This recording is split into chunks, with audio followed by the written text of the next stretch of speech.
I have not even mentioned about narcissism.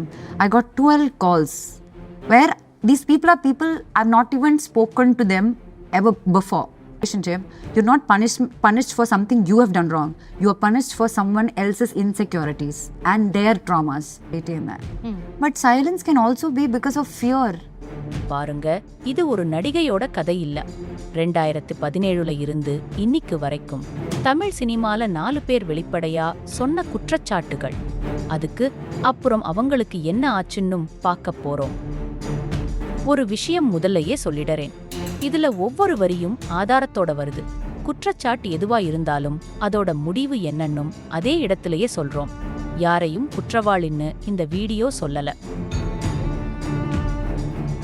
2017 பிப்ரவரி வரலட்சுமி சரக்குமார் ஒரு Facebook பதிவு போட்டாங்க. ஒரு பெரிய டிவி சேனல் அதிகாரி அரை மணி நேர மீட்டிங் முடிஞ்ச பிறகு வெளியே எப்ப சந்திக்கலாம்னு கேட்டதா.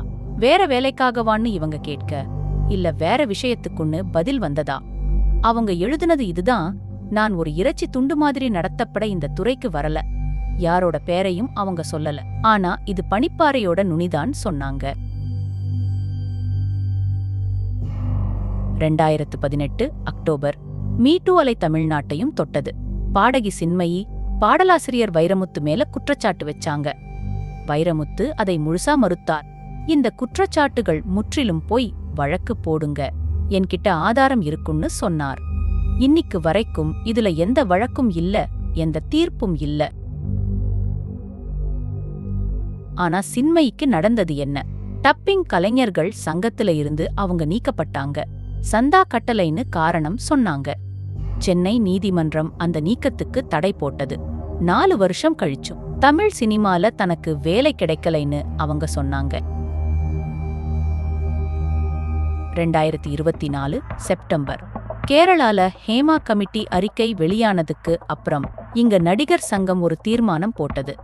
பாலியல் குற்றம் நிரூபிக்கப்பட்டா 5 வருஷ தடை. புகார் கொடுக்க நீ தொலைபேசி எண், தனி மின்னஞ்சல். சுஹாசினி, குஷ்பு, லிசி எல்லாரும் அந்த கூட்டத்துல இருந்தாங்க. இது ஒரு தீர்மானம். இதோட விளைவு என்னன்னு இன்னும் பதிவு எதுவும் இல்ல.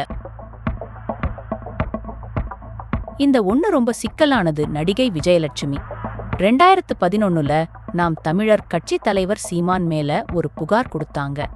அடுத்த வருஷமே அந்த புகாரை திரும்ப பெற்றுக்கிட்டாங்க. 2023 மறுபடியும் புகார், அதுவும் திரும்ப பெறப்பட்டது. 2025 பிப்ரவரி மாசம் சென்னை உயர் நீதிமன்றம் அந்த வழக்கை ரத்து பண்ண மறுத்தது. விசாரணையை தொடர சொல்லிச்சு. அடுத்த மாசம் உச்ச நீதிமன்றம் அந்த விசாரணைக்கு இடைக்கால தடை போட்டது.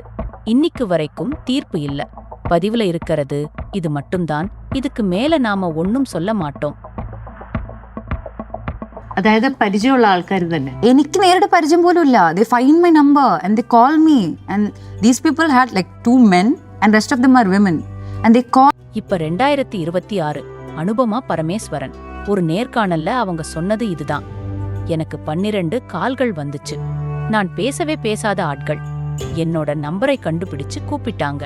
அதுல 2 பேர் ஆண்கள், மீதி எல்லாம் பெண்கள். அவங்க யாரோட பேரையும் சொல்லல. இன்னைக்கு வரைக்கும் யாரும் அதுக்கு பதில் சொல்லல. ஆனா ஒரே ஒரு பதிவு 12 பேரை பேச வச்சிருக்கு.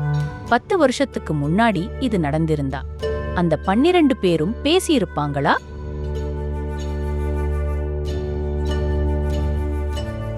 நம்ம பார்வை இதுதான். 4 பேர், 4 குற்றச்சாட்டு. இதுல ஒரு தீர்ப்பும் இல்ல. ஒரு விஷயம் மட்டும் மாறியிருக்கு. முன்னாடி இதெல்லாம் ரகசியம், இப்ப இதெல்லாம் பதிவு. ஆனா இன்னும் மாறாதது ஒண்ணு இருக்கு. சொன்னவங்களுக்கு விலை இருக்கு. இது நம்ம கருத்து, செய்தி இல்ல.